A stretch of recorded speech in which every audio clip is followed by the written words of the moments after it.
નમસ્કાર વિદ્યાર્થી મિત્રો, એસએન વિદ્યાલય દ્વારા શરૂ કરેલા લર્નિંગ પ્રોગ્રામમાં આપનું હાર્દિક સ્વાગત છે। રસાયણ વિજ્ઞાનની અંદર આપણે છેલ્લા વિડીયોની અંદર સંકીર્ણ સંયોજનોની અંદર જોવા મળતી જુદી જુદી સમઘટકતાઓ અને સમઘટકતાઓના પ્રકારની વાત કરી હતી, જેમાં ભૌમિતિક સમઘટકતા, પ્રકાશીય સમઘટકતા અને સાથે સાથે બંધારણીય સમઘટકતાના જુદા જુદા પ્રકારની વાતો કરી હતી। આજે આપણે સંકીર્ણ સંયોજનોની અંદર જોવા મળતા સંકરણની વાત કરીશું। સંકીર્ણ સંયોજનોની અંદર સંક્રાંતિ ધાતુ આયન સાથે સવર્ગ વર્તુળમાં લિગેન્ડ ઇલેક્ટ્રોન યુગ્મનું દાન કરી અને સવર્ગ સહસંયોજક બંધ દ્વારા જોડાય છે અને એના લીધે જુદા જુદા સંકીર્ણ સંયોજનો બને છે। આવા સંકીર્ણ સંયોજનોની અંદર જોવા મળતા બંધની ખાસિયતોનું વર્ણન સૌપ્રથમ વર્નર નામના વૈજ્ઞાનિકે કરેલું।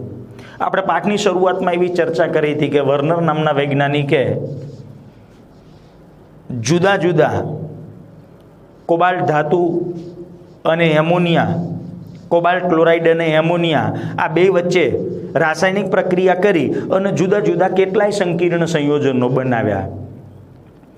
તો આવા સવર્ગ સંયોજનોની અંદર બંધની ખાસિયતનું વર્ણન આ વર્નર નામના વૈજ્ઞાનિકે કર્યું, પણ તેમ છતાંય વર્નરના સિદ્ધાંતની અંદર કેટલાક એવા મુદ્દાઓ છે કે જે આ વર્નરનો સિદ્ધાંત સમજાવી શકતો નથી।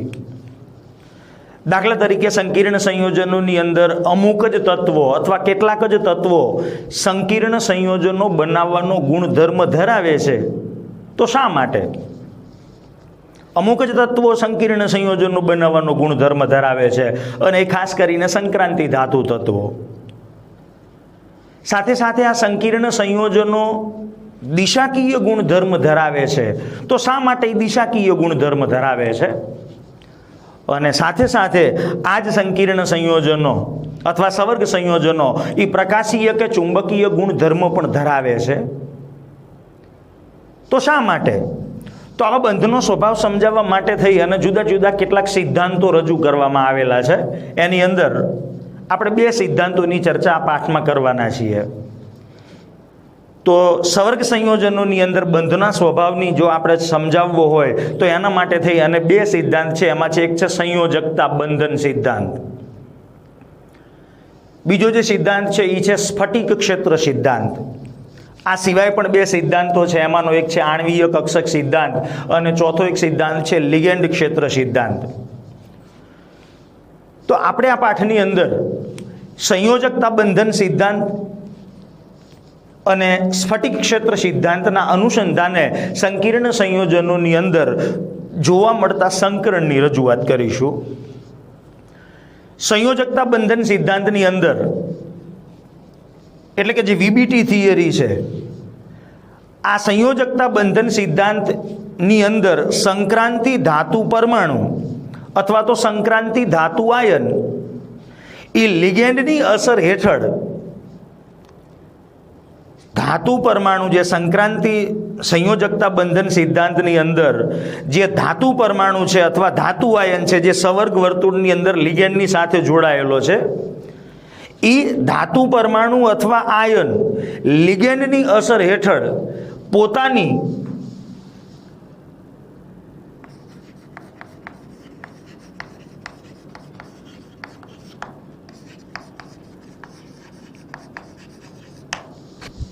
સવર્ગ સંયોજનોની અંદર લિગેન્ડ સાથે જોડાયેલો ધાતુ પરમાણુ અથવા આયન એ લિગેન્ડની અસર હેઠળ પોતાની N-1D, NS અને NP કક્ષકોનો સંકરણમાં ઉપયોગ કરે છે, અથવા NS, NP અને ND કક્ષકોનો સંકરણની અંદર ઉપયોગ કરે છે। સવર્ગ સંયોજનોમાં રહેલો ધાતુ પરમાણુ અથવા આયન એ લિગેન્ડની અસર હેઠળ, એટલે કે જ્યારે લિગેન્ડ ઇલેક્ટ્રોન યુગ્મનું દાન કરે છે ત્યારે ધાતુ પરમાણુની N-1D NS NP N-1D એટલે અંદરની D કક્ષક અને બહારની S અને P કક્ષક. જ્યારે NS NP અને ND એટલે કે એક જ કક્ષામાં રહેલી કક્ષકો, એટલે આમાં બહારની D કક્ષક.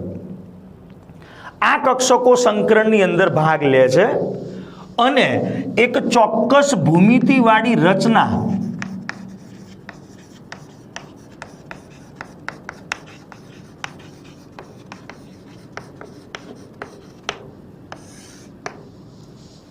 સંકીર્ણ સંયોજનમાં સંક્રાંતિ ધાતુ પરમાણુ અથવા આયન લિગેન્ડની અસર હેઠળ પોતાની N-1D NS NP અથવા NS NP અને ND કક્ષકોનો સંકરણમાં ઉપયોગ કરે છે અને ચોક્કસ ભૌમિતિક આકાર ધરાવતી આવી કક્ષકોનો એક સેટ આપે છે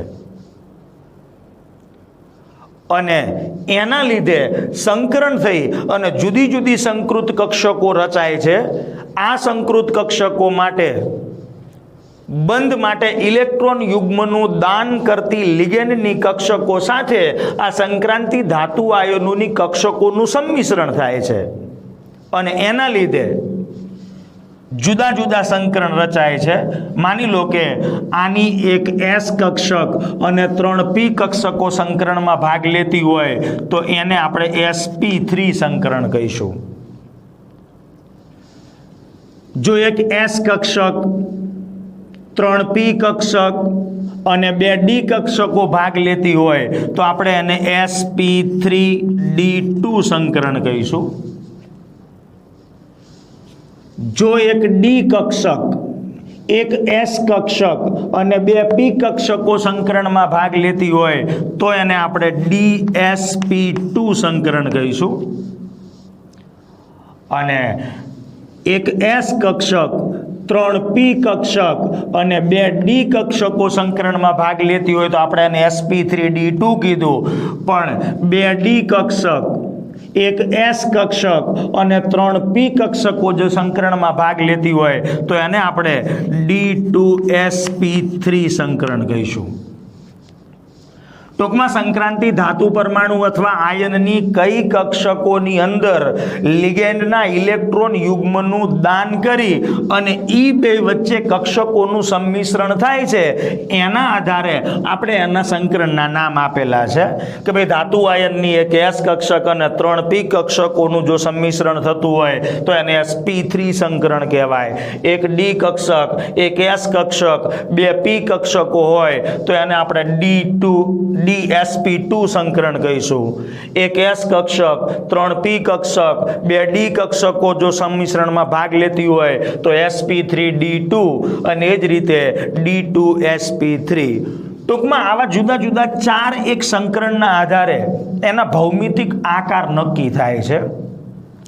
જો sp3 પ્રકારનું સંકરણ હોય તો એનો ભૌમિતિક આકાર સમચતુષ્ફલકીય હોય છે.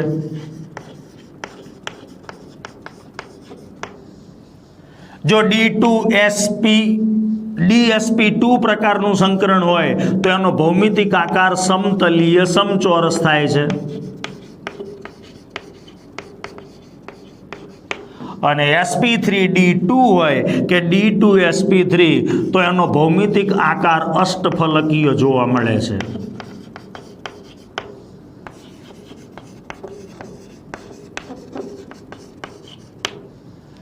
સવર્ગાંક 4 ધરાવતા સંકીર્ણ સંયોજનો હોય તો એનો ભૌમિતિક આકાર અથવા એનું સંકરણ કાં તો sp3 હોય અને કાં તો dsp2 હોય. જો સવર્ગાંક 6 ધરાવતા સંકીર્ણ સંયોજનો હોય તો એનું સંકરણ sp3d2 હોય કાં તો d2sp3 હોય, એટલે કે એનો ભૌમિતિક આકાર અષ્ટફલકીય હોય. અને જો એક S, 3 P અને એક D કક્ષકો સંકરણમાં ભાગ લેતી હોય તો સંકરણ થશે sp3d અને એનો ભૌમિતિક આકાર ત્રિકોણીય દ્વિપિરામિડલ જોવા મળે.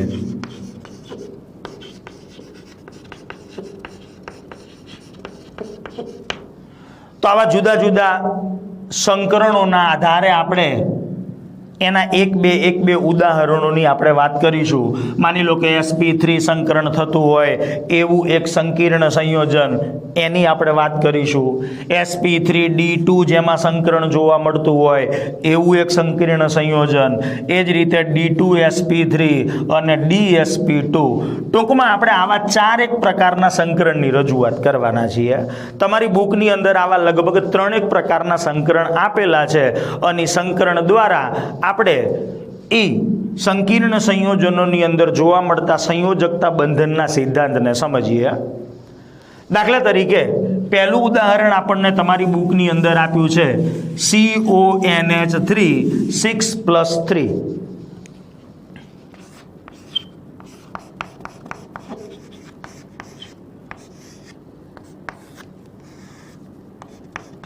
આમાં સંકરણ સમજાવો. તો જ્યારે સંકરણની વાત આવે ત્યારે કોઈ પણ એક સંકરણનો ફર્મો તમારે યાદ રાખી લેવાનો અને એ જ ફર્મા પ્રમાણે દરેક સંકરણની અંદર રજૂઆત કરતી જવાની. આ ધાતુ પરમાણુ બદલાય તો એના અનુસંધાને ઇલેક્ટ્રોન રચના લખવાની. લિગેન્ડ જોવાનો કે ભાઈ નિર્બળ છે કે પ્રબળ. જો પ્રબળ લિગેન્ડ હોય, દાખલા તરીકે CnNH3, તો કક્ષકોમાં ઇલેક્ટ્રોનની ક્યારેક ફેર ગોઠવણી કરવી પડે, જેને આપણે ઉદાહરણ દ્વારા સમજીએ. દાખલા તરીકે પહેલા CONH3 6+3 પ્રકારના સંકરણની આપણે વાત કરવી છે. તો પહેલા તો આનું નામ લખવું પડે. હેક્ઝાએમાઇન કોબાલ્ટ 3 આયન. હેક્ઝાએમાઇન IUPAC નામકરણ તમને શીખવાડેલા છે. હેક્ઝાએમાઇન કોબાલ્ટ 3 સંકીર્ણ આયન.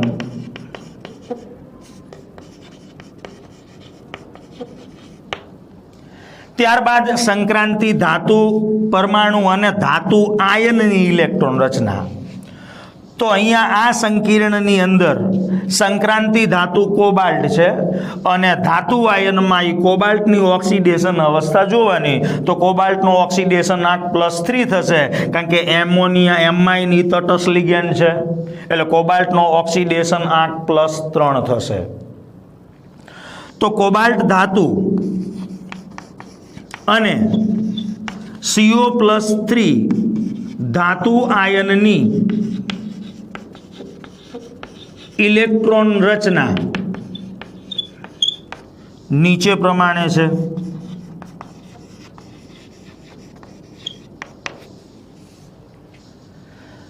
ત્યારબાદ તમારે અહીંયા જોવાનું કે ભાઈ અહીંયા સંક્રાંતિ ધાતુ સાથે જે લિગેન્ડ જોડાયેલા છે એ લિગેન્ડ અથવા સંક્રાંતિ ધાતુનો સવર્ગ આંક કેટલો છે? સવર્ગ આંક 6 છે, એટલે 2 પ્રકારના સંકરણ શક્ય બની શકે. કાં તો sp3d2 પ્રકારનું સંકરણ હોય અને કાં તો d2sp3. તો કે ધાતુ આયનનો સવર્ગાંક 6 હોવાથી sp3d2 કે d2sp3 પ્રકારનું સંકરણ હોઈ શકે.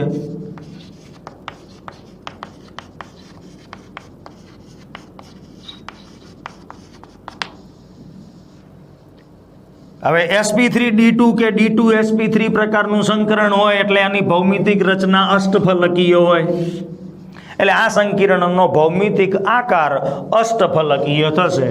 તો પહેલા આપણે કોબાલ્ટ ધાતુ અને કોબાલ્ટ ધાતુ આયનની ઇલેક્ટ્રોન રચના લખીએ. કોબાલ્ટ જેનો પરમાણુ ક્રમાંક છે 27, ઇલેક્ટ્રોન રચના આર્ગોન 18 4s2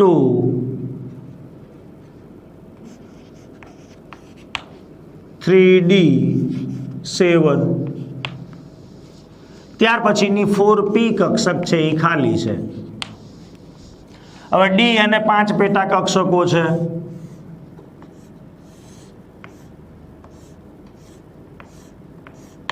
એસ અને પી ને 3 પેટા કક્ષકો છે. એટલે આ કોબાલ્ટ ધાતુની ઇલેક્ટ્રોન રચના થઈ ગઈ, જેમાં ડીમાં 7 ઇલેક્ટ્રોન, 1 2 3 4 5 6 7 અને 4s માં 2 પી કક્ષક ખાલી છે. હવે આવશે CO+3 ધાતુ આયનની ઇલેક્ટ્રોન રચના. તો એની ઇલેક્ટ્રોન રચના થશે આર્ગોન 18. 3 ઇલેક્ટ્રોન દૂર કરવાના છે, એટલે છેલ્લે ઇલેક્ટ્રોન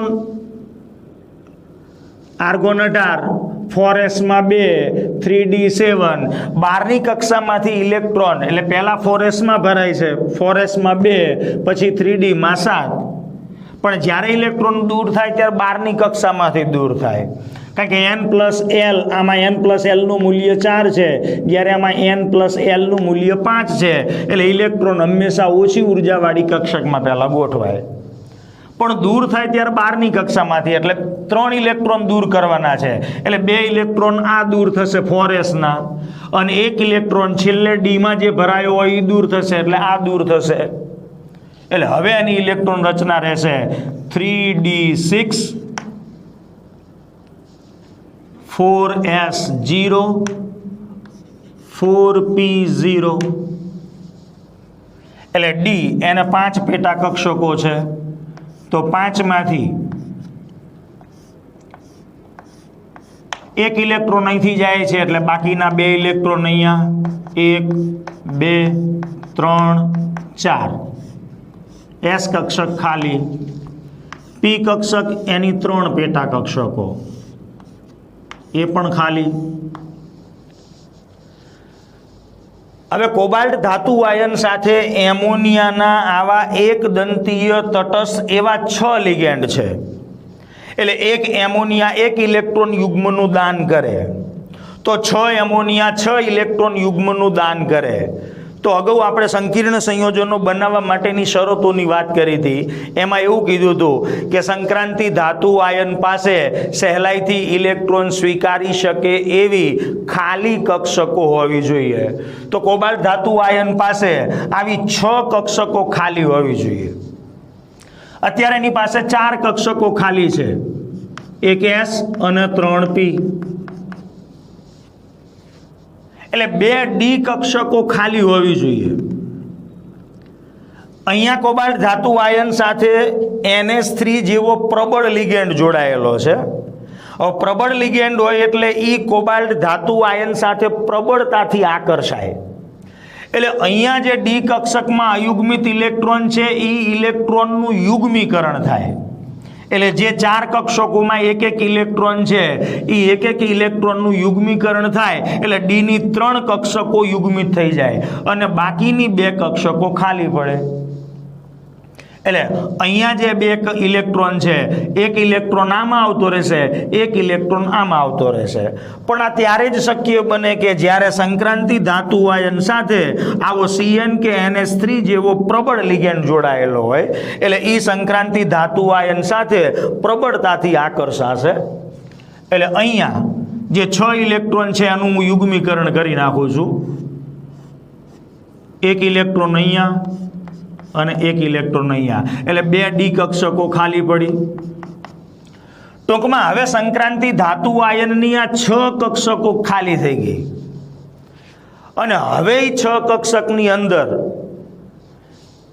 6 એમોનિયાના પ્રબળ લિગેન્ડ 1 ઇલેક્ટ્રોન યુગ્મનું દાન કરશે. એટલે 1 CN અહીંયા ઇલેક્ટ્રોન યુગ્મનું દાન કરશે, સોરી NH3, 1 NH3 ઇલેક્ટ્રોન યુગ્મનું દાન અહીંયા કરશે, 1 NH3 ઇલેક્ટ્રોન યુગ્મનું દાન અહીંયા કરશે. ટૂંકમાં આવી 6 જે ખાલી કક્ષકો છે એ 6 ખાલી કક્ષકોમાં 6 એમોનિયા પોતાના 1 ઇલેક્ટ્રોન યુગ્મનું દાન કરશે. અને એના લીધે એની અંદર જે સંકરણ આપણને જોવા મળશે એ જોવા મળશે D2sp3.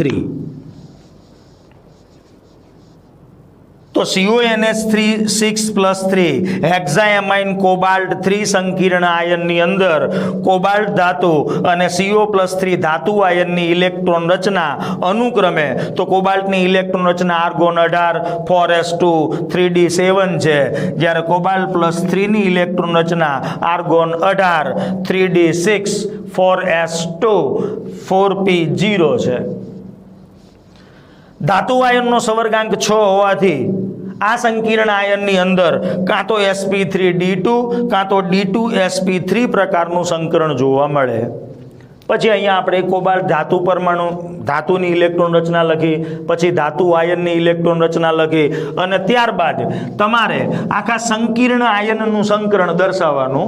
તો અહીંયા જે આપણે લખ્યું છે એના બદલે હવે આપણે એને આ પ્રમાણે દર્શાવી દઈએ. તો આ કક્ષકો ખાલી છે.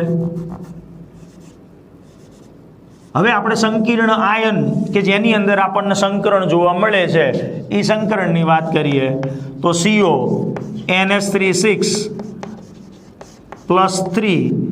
ધાતુ આયનની ઇલેક્ટ્રોન રચના. તો એમાં ડીની કેટલી કક્ષકો? તો કે 2 કક્ષકો. એસની કેટલી કક્ષકો? તો કે 1 કક્ષક. અને પીની 3 કક્ષકો.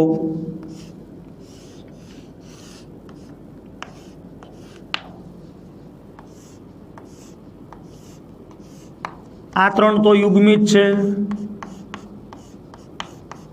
એટલે અહીંયા જે 6 ખાલી કક્ષકો પડી છે એમાં 6 એમોનિયાના પ્રબળ લિગેન્ડ ઇલેક્ટ્રોન યુગ્મનું દાન કરે અને એના લીધે ત્યાં D2sp3 પ્રકારનું સંકરણ જોવા મળે. તો D2sp3 પ્રકારનું સંકરણ હોય એટલે અણુનો ભૌમિતિક આકાર અષ્ટફલકીય હોય. તો એના ભૌમિતિક આકારની પણ તમારે વાત કરવાની. કોબાલ્ટ ધાતુ એની ભૌમિતિક રચના અષ્ટફલકીય, તો એ અષ્ટફલકીય સંકીર્ણની રચના તમારે દોરી દેવાની. ત્યારબાદ વાત આવે કે ભાઈ આ સંકીર્ણ આયન અનુચુંબકીય છે કે પ્રતિચુંબકીય. તો સંકરણ થઈ જાય પછી જોવાનું કે ડી કક્ષકમાં એકાદો પણ જો અયુગ્મિત ઇલેક્ટ્રોન રહેતો હોય, ઓછામાં ઓછો 1 અયુગ્મિત ઇલેક્ટ્રોન હોય તો એ અનુચુંબકીય ગુણધર્મ દર્શાવે. અને જો બધા જ ઇલેક્ટ્રોન યુગ્મિત હોય તો એ પ્રતિચુંબકીય ગુણધર્મ દર્શાવશે. તો અહીંયા CONH3 આયનમાં ડી કક્ષકમાં રહેલા ઇલેક્ટ્રોન યુગ્મિત છે, માટે એ પ્રતિચુંબકીય ગુણધર્મ દર્શાવે છે. એક પણ ઇલેક્ટ્રોન અયુગ્મિત નથી એટલે આ સંકીર્ણ આયનની ચુંબકીય ચાક માત્રાનું મૂલ્ય 0 થશે, કારણ કે પ્રતિચુંબકીય હોય એટલે ચુંબકીય ચાક માત્રાનું મૂલ્ય 0 અને ચુંબકીય ચાક માત્રાનો એકમ છે બોર મેગ્નેટોન. તો આ પ્રમાણે CONH3 આયનની અંદર આપણે સંકરણ સમજાવી શકીએ. એ જ રીતે માની લો કે તમને એવું ઉદાહરણ આપે કે COF6 -3, તો ફર્મો આનો આ જ રાખવાનો, લખવાનું નામ hexa fluorido cobaltate. Hexa fluorido cobaltate 3 સંકીર્ણ આયન. તો હેક્ઝા ફ્લોરાઇડો કોબાલ્ટેટ 3 સંકીર્ણ આયનમાં કોબાલ્ટ ધાતુ અને CO+3 ધાતુ આયનની ઇલેક્ટ્રોન રચના અનુક્રમે તો કોબાલ્ટ ધાતુની ઇલેક્ટ્રોન રચના આર્ગોન 18 3d7 4s2 4p0 છે અને CO+3 ધાતુ આયનની ઇલેક્ટ્રોન રચના આર્ગોન 18 3d6 4s0 5p0 છે. અહીંયા પણ ધાતુ આયન સાથે 6 લિગેન્ડ જોડાયેલા છે, એટલે કે સંક્રાંતિ ધાતુ આયનનો સવર્ગાંક 6 છે. તેથી sp3d2 કે d2sp3 પ્રકારનું સંકરણ હોઈ શકે અને એના લીધે અણુનો ભૌમિતિક આકાર અષ્ટફલકીય હશે. પણ અહીંયા સંક્રાંતિ ધાતુ આયન સાથે જોડાયેલો લિગેન્ડ એ નિર્બળ છે. અગાઉ આપણે જ્યારે વાત કરી ત્યારે એમોનિયા એ પ્રબળ લિગેન્ડ હતો, એટલે એ વધુ પ્રબળતાથી સંક્રાંતિ ધાતુ આયન સાથે આકર્ષાયેલો હોય. અહીંયા નિર્બળ લિગેન્ડ છે, તેથી ડી કક્ષકની અંદર ઇલેક્ટ્રોનની ગોઠવણી ફરીથી શક્ય બનશે નહીં. તો અહીં સુધી તો બરાબર જ છે. હવે અહીંયા ડીમાં 6 ઇલેક્ટ્રોન હતા, તો એને આપણે આમ દર્શાવી દઈએ. 4s 4p પછી 4d એ પણ ખાલી પડી હોય તો 4d એમાં 5, અહીંયા પણ 4d,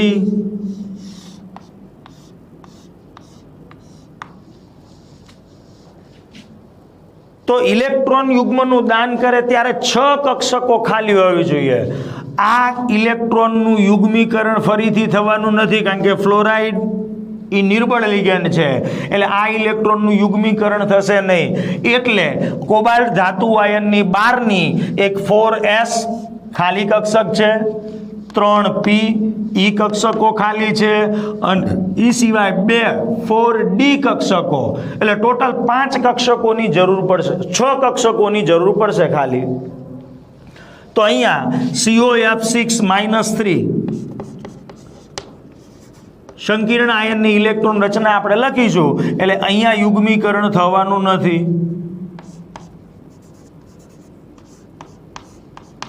એટલે એક S 3p અને 2d એમ ટોટલ 5 કક્ષકો સંકરણમાં ભાગ લેશે. આ 5 કક્ષકો, બાકીની જે 3d વધશે એ કક્ષકો સંકરણમાં ભાગ લેતી નથી, એટલે સંકરણ થશે sp3d2 પ્રકારનું. હવે sp3d2 પ્રકારનું સંકરણ થાય એટલે અણુનો ભૌમિતિક આકાર તો અષ્ટફલકીય જ. રહી વાત એની ચાક માત્રાની, તો કે અયુગ્મિત ઇલેક્ટ્રોન છે, સંકરણ થઈ ગયું પછી આની ડી કક્ષકમાં 4 અયુગ્મિત ઇલેક્ટ્રોન છે, તો અયુગ્મિત ઇલેક્ટ્રોન છે એટલે ઈ COF6-3 નામનો આયન ઈ અનુચુંબકીય ગુણધર્મ દર્શાવે છે. સંકરણ એનું sp3d2 થશે. અણુનો ભૌમિતિક આકાર અષ્ટફલકીય. હવે અયુગ્મિત ઇલેક્ટ્રોન છે એટલે ચુંબકીય ચાક માત્રાનું મૂલ્ય, તો કે 4 અયુગ્મિત ઇલેક્ટ્રોન છે એટલે એની ચુંબકીય ચાક માત્રાનું મૂલ્ય 4.90 જેવું થશે. તો આ પ્રમાણે 6 સવર્ગાંક ધરાવતા સંકીર્ણ આયનની અંદર આપણે આવા સંકરણની રજૂઆત કરી શકીએ. હવે આપણે 4 સવર્ગાંક હોય એવા સંકીર્ણની વાત કરીએ કે જેમાં સંક્રાંતિ ધાતુ આયનનો સવર્ગાંક 4 હોય. દાખલા તરીકે NiCl4-2 આ આયનમાં સંકરણ સમજાવો. તો પહેલા તો નામ ટેટ્રાક્લોરાઇડો નિકલેટ 2 સંકીર્ણ આયન. ટેટ્રાક્લોરાઇડો નિકલેટ 2 સંકીર્ણ આયનમાં નિકલ ધાતુ અને નિકલનો ઓક્સિડેશનાંક +2, નિકલ ધાતુ અને Ni+2 ધાતુ આયનની ઇલેક્ટ્રોન રચના નીચે મુજબ છે. તો અહીંયા આપણે હવે વાત કરીશું નિકલ. તો નિકલ એનો પરમાણુ ક્રમાંક 28, આર્ગોન 18, 4s માં 2 20 અને 3d માં 8. p અને d કક્ષકો ખાલી. Ni+2 ધાતુ આયનની ઇલેક્ટ્રોન રચના, એટલે 2 ઇલેક્ટ્રોન દૂર કરવાના, એટલે 4s ના 2 ઇલેક્ટ્રોન અહીં જતા રહેશે, એટલે ડી કક્ષકની અંદર 8 ઇલેક્ટ્રોન હશે. તો અહીંયા 3d8 4s2 4p0 4d0. હવે ડી ની અંદર 8 ઇલેક્ટ્રોન છે એટલે 4 2 6 7 અને 8. પણ અહીંયા ફરી પાછો સંક્રાંતિ ધાતુ પરમાણુ નિકલ સાથે જોડાયેલા લિગેન્ડ ક્લોરાઇડ એ નિર્બળ લિગેન્ડ છે. હવે નિર્બળ લિગેન્ડ છે ને સંવર્ગાંક 4 છે. ધાતુ આયનનો સંવર્ગાંક 4 છે. તેથી આ સંકીર્ણ આયનની ભૌમિતિક રચના કાં તો સમચતુષ્ફલકીય હશે અને કાં તો સમતલીય સમચોરસ હશે.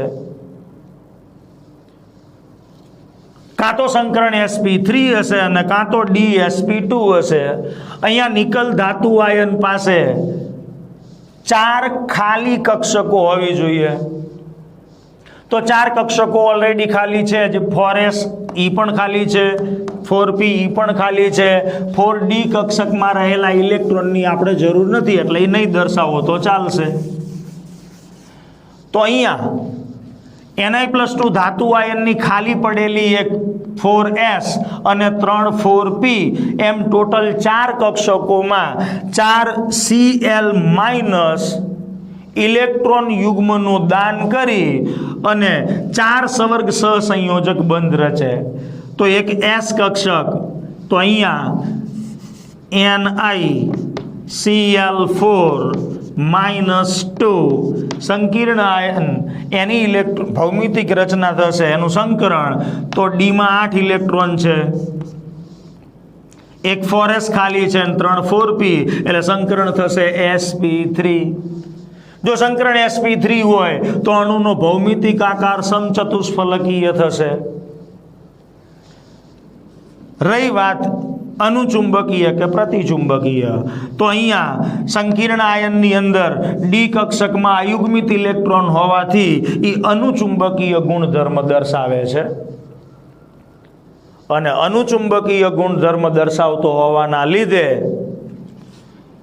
2 અયુગ્મિત ઇલેક્ટ્રોન છે એટલે ચુંબકીય ચાક માત્રાનું મૂલ્ય સૈદ્ધાંતિક રીતે 2.83 થાય, જ્યારે પ્રાયોગિક રીતે એની ચુંબકીય ચાક માત્રાનું મૂલ્ય 2.90 બોર મેગ્નેટોન જોવા મળે છે. ત્યારબાદ એનો ભૌમિતિક આકાર સમચતુષ્ફલકીય જે રચના છે, સંક્રાંતિ ધાતુ એની સાથે 4 જે લિગેન્ડ છે જે ઇલેક્ટ્રોન યુગ્મનું દાન કરીને જોડાય છે એ આ પ્રમાણે. તો અહીંયા Cl, અહીંયા પણ Cl, અહીંયા Cl, અહીંયા Cl, આની ભૌમિતિક રચના સમચતુષ્ફલકીય થઈ જશે. ટૂંકમાં અયુગ્મિત ઇલેક્ટ્રોન જેટલા રહે એના અનુસંધાને ચાક માત્રાનું મૂલ્ય આવે. જો અયુગ્મિત ઇલેક્ટ્રોન 1 હોય તો સૈદ્ધાંત ચુંબકીય ચાક માત્રા 1.83 હોય છે, 2 હોય તો 2.83 2.90 પ્રાયોગિક છે, 4 અયુગ્મિત ઇલેક્ટ્રોન હોય તો 4.90. તો આ પ્રમાણે NiCl4-2 સંકીર્ણ આયનની અંદર આપણે સંકરણ સમજાવી શકીએ. અને છેલ્લે 4 સવર્ગાંક ધરાવતું હોય એવું NiCN4-2 સંકીર્ણ આયનમાં સંકરણ. ધ્યાન રાખજો, ટેટ્રા સાયનો અથવા સાયનાઇડો,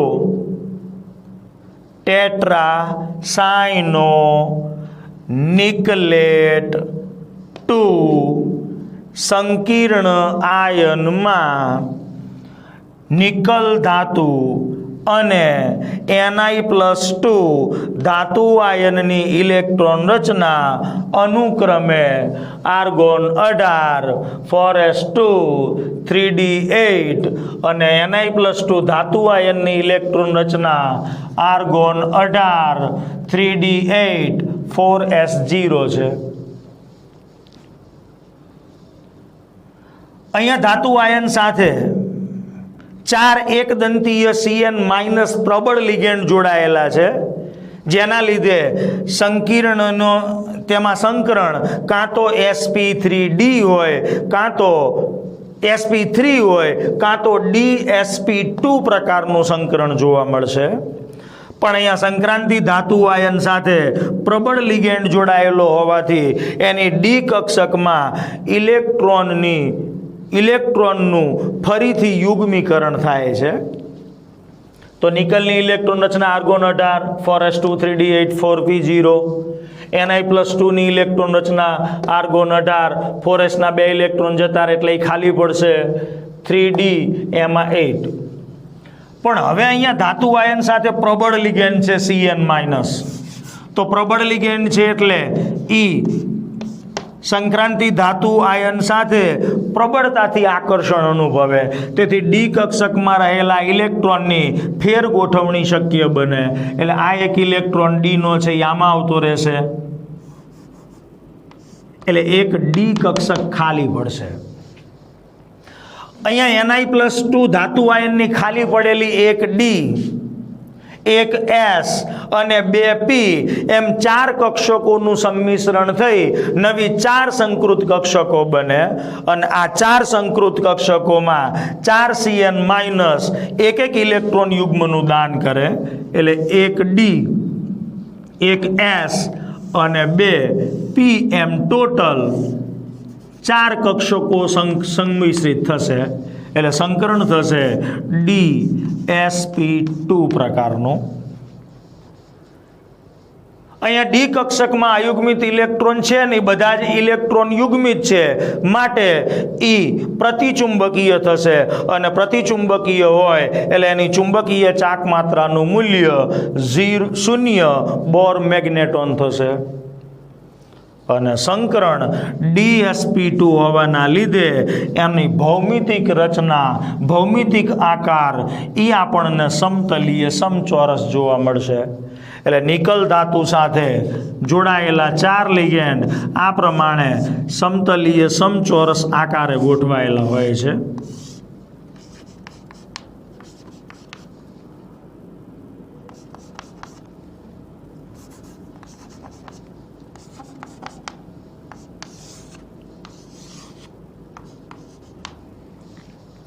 ટૂંકમાં જ્યારે સંક્રાંતિ ધાતુ આયન સાથે પ્રબળ લિગેન્ડ હોય અને 6 કક્ષકો જો અંદરની ડી કક્ષકો શક્ય બનતી હોય ખાલી, તો એનું ઇલેક્ટ્રોનનું યુગ્મીકરણ ફરીથી કરવું પડે. નિર્બળ લિગેન્ડ હોય તો ડી કક્ષકમાં ઇલેક્ટ્રોનનું યુગ્મીકરણ થતું નથી. તો આ પ્રમાણે સવર્ગાંક 4 અને સવર્ગાંક 6 ધરાવતા તમારી ટેક્સ્ટ બુકમાં આપેલા હોય એવા 4 પ્રકારના સંકરણની અહીંયા વાત પૂરી થાય છે. બાકીની ચર્ચા આપણે આગળના વિડીયોમાં કરીશું. નમસ્કાર.